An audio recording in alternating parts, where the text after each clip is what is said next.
Matura ma Kiratina na Gĩkumari Ruiru kaunti-inĩ ya Kiambu nimekugunika na thitima rĩa mbere kuona mĩaka mĩingĩ matũire nduma-inĩ.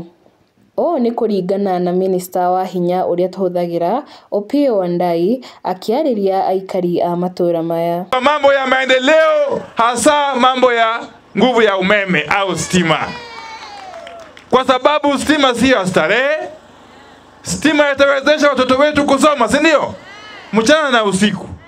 Stima itawezesha wamama, wazee na vijana kuanzisha biashara mbalimbali ambazo zinahitaji stima ili mpate mapato na uchumi unike.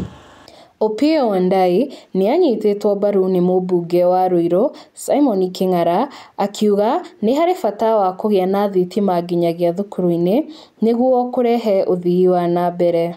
Gĩkumari Dam hakuna umeme. Kwa plot extension pahali umeona hiyo mradi umefungua imezidi 8 meters, na unajua ndugu yangu hapa ananiambianga ati transformer ni watu 60 kitu kama hiyo.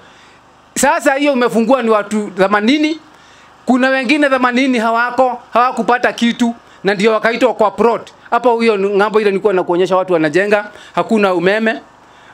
Kuna Mwalimu Farm ambaye bwana DCC amekuambia tumejenga police station, tumejenga primary school, tunajenga kwa chief, hakuna umeme kabisa. Huko hiyo ni ngambo ile tunashikana na Nairobi. Kuna Manguo primary, shule nyingine mpya tumeanza sasa, hiyo ni pande ya Githurai.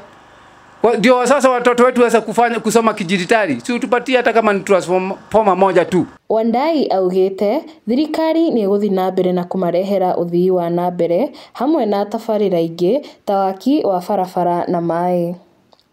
Jambo la muhimu vile tumesikia maombi yenu kuhusu mambo ya barabara, mambo ya maji na mambo mengi sana.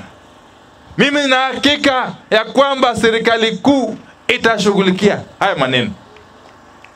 Nikitoka hapa nitawasiliana na wenzangu katika wizara, katika baraza la mawaziri, na nina hakika hizo wizara vingine ziko na mpango kamili, na vile Mheshimiwa King'ara atawaleteni majibu. Handũ-inĩ ha Kiambu TV, njĩtagwo Muthoni wa Waithĩra.